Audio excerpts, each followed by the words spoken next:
Hey, good evening. Well, I got several requests to do what I used to do before when it was difficult to find what the exact subject was that I was going to talk about because being an old fart like me, I tend to meander.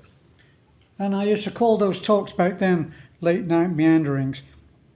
But I did have something particular that I wanted to talk to about, and that was today. Uh,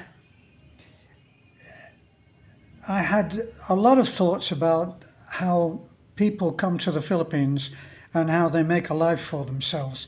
And it was prompted because yesterday I had one of those what I call intuitive moments. You know, when you think about something or somebody, and just as you're actually thinking about them, they call or text you or knock on the door. Well, on Friday, On Friday, I'd met with my friend Michael. We meet every Tuesday and Friday, and we called those breakfasts at P and P coffee. We meet and have breakfast at. I should explain that Michael is a special friend because he was born only a few miles from where I was born in Manchester. So we do speak the same language, the same kind of slang and same old Manchester sayings. So we understand each other very well often without explanation. Well, on Friday night, I was having dinner with Beth, and she said that she thought that she was going to have to go somewhere on her realtor work and show a customer some property. So that meant that, unusual for Saturday, I would be free to actually plan something. So I thought about my friend Isaac, and Isaac is he's actually come from Australia to live here, but of course he wasn't from Australia in the first place. I think he's actually Malaysian. But anyway, I thought, well, maybe I should just call Isaac so that we could have breakfast tomorrow. And then I thought, maybe after I got the thought, I think, it's very short notice. See. And so I finished dinner and I picked up the phone. And there, of course, is Isaac saying, why don't we have breakfast tomorrow if you're free? So, of course, I was free, and we had a very pleasant breakfast. But what this is why I always call it meandering. I think about one thing, it leads me to think about another, and I don't always get back on track. But Isaac is probably what I would call one of the happiest foreigners living in the Philippines that I know of. Now I know many, but they're not all happy. So Isaac has found the secret of happiness, and he's taken over, I think, the number one spot because my friend Alvin was an American and was without doubt the happiest foreigner that I knew. He married into a family of 3 children. And together, he and Vivian had built a great life together. He had been an accomplished man in his life before he came to the Philippines. Then he found Vivian and he retired here. They built a beautiful house. As I say, he was an accomplished man, so he had a lot more money than I have. So they lived in their beautiful house, and unfortunately, he died. I think it's about a year or maybe 18 months, 2 years ago now, which was a great loss because he was such a happy guy. We used to meet, and he never complained about anything. He thought that the entire world was wonderful, but unfortunately, he didn't discover that he had diabetes. and the disease was well advanced, and he suddenly had an attack, and he passed away. Great loss. But that was what Isaac reminded me of, because I sat yesterday. I sat yesterday in PP Coffee with him and listened to what his life was. Now, he had emigrated to Australia and was married, not very happily. In fact, I think it was approaching the end. And he felt imprisoned, he felt locked up, he felt lost. And this is quite a while ago that he first started looking at our videos, because he remembered a particular video that Beth and I made when we first started making videos, which is now 9, possibly 10 years ago, and he was already watching us then. And he told me yesterday, he was describing the effect that it had on him when he said, I remember the video that you made with Beth, and you were sitting together side by side in a very simple, on a very simple bamboo bench in a very simple porchway, like a porch. And he said, and I watched some of the other things that you showed at that time. This is when Beth and I had first started making videos. We made a video about anything. In fact, when we sat down and planned that we would make videos and have a YouTube channel, I actually expressed the doubt, well, why would anybody be interested in our very simple life? But thankfully, I was wrong, and a lot of people did find it interesting. But the point that I'm getting to, finally, you might say, was that it was such a heartfelt moment. He said, I watched you on that video, and he said, in my present frame of mind, living not very happily, I asked myself, is it possible that this place exists? And then he told me what he eventually ended up doing. He eventually ended up being so unhappy. And he was in Australia, which a lot of people, I mean, I for one, at one time would have loved to live in Australia. I'm very happy now, of course.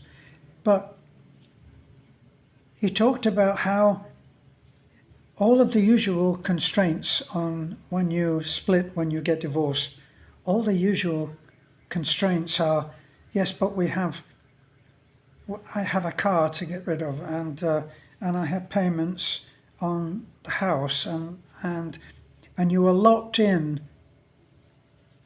financially to this person that you're not happy living with. And I know other people who have visited and become friends and are living in America now, and they're living in the same house as their wishful thinking ex-wife, and they're not happy, but they can't make the split, because if they split the business it would end up with nothing, and then the house, but they have a big house, so they live in the same house but go their separate ways. For me would be a very difficult situation, and it was the same for Isaac. And he said that he finally realized that none of these material possessions were making him happy. So for me, an incredible moment of enlightenment, he let all of it go. And he says he remembers going down to the attorney and just saying, my wife can have everything. So he walked away from whatever his share in everything that they'd worked for over the years, and he walked away. He signed the papers. Even the opposing attorney said, do you really want to do this? And he did. And I remember when we were at PP Coffee, I remember him saying, so I came to the Philippines with one bag, said, and I felt totally free. So he had been writing to a lady, and when he got here, I think that was the first time he'd actually met her. And the attraction, the chemistry was instant, and they invited Beth and I to the wedding, a simple wedding in the mayor's office, but a happy affair. And then we had a simple reception at the Fidasto restaurant at that time. And since then, we've met from time to time. And like our breakfast on Saturday. And he tells me of his life. And he is the happiest man. During the time that they were preparing to get together, he had sent money to his wife, who was yet to be his wife, in a great moment of trust. I believe very sincerely in this about the trust. If you have felt it, really felt it in the heart, then you will know that it's okay. It's not for everybody. I'm not recommending it. It's something you have to know. And now he's come out. The house is 99% finished, which is what everybody's house is. They have a sari store, which he built and which he stocked, and he has been showing his wife how they can run that the best. But they also have what works as a farm, but I don't know how much land that they actually have. But they live on, I think, a small piece of land. They do what foreigners often talk about doing, but they've done it, and the man just exudes contentment. Happiness, I think, is another thing. Being happy is, I firmly believe that it's not the primary object. Being happy is not everything. Being content, finding peace, now that's a different thing. Can you come out here and find peace? Isaac and his wife have found peace. They have a few pigs, they have some chickens, and the joy in the man's face and in his voice when he explained to me, he said, we can just go out now, he said, and I go out and the chickens are running about, and he said, I can go and just dig around in the grass underneath one of the coconut trees or one of the palm trees. He said, and I'll find half a dozen eggs. So we agreed together, it's not for everybody. It's not for everyone. But for many of the people that I've had who have written to me and said, yeah, but I'm 70 years old. I can't be doing that. Is that right? It's one of those things that you have to have reached a point where you need to change. And you need to be able to just take the opportunity by the hand and go, or in my case, come here. Now, I get criticized for my go-lucky way of looking at things, but that's me. Somebody said you only came here with just a couple of $1,000, so obviously you didn't have a plan. Obviously you just mess things up, don't you? Yeah. Somebody else said to me, you ran away. You ran away from America. Bloody right I did.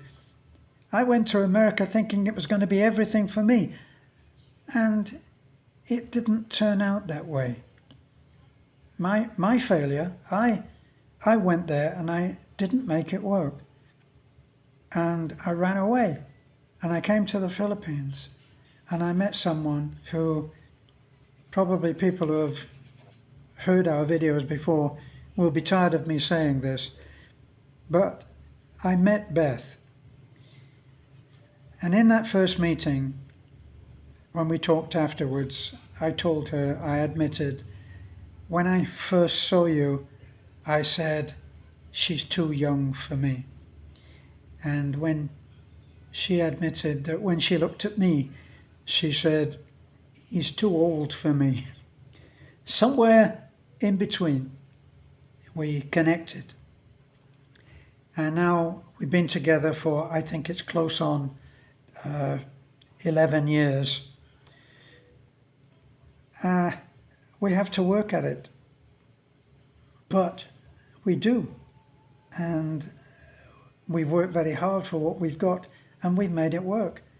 And like Isaac, I feel that certainly on and off, I've found peace. So it may not be for you, but it's worth a try. Somebody said to me before I came, what if it doesn't work?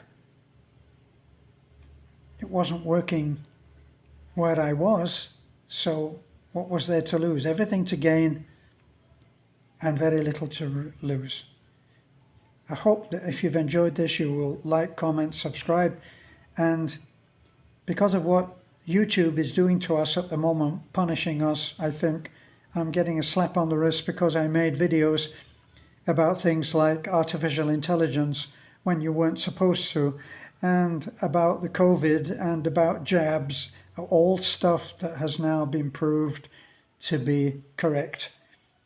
But back then, I was being naughty, and like a lot of people who get banned and put in jail on Facebook, they are now ghost censoring me.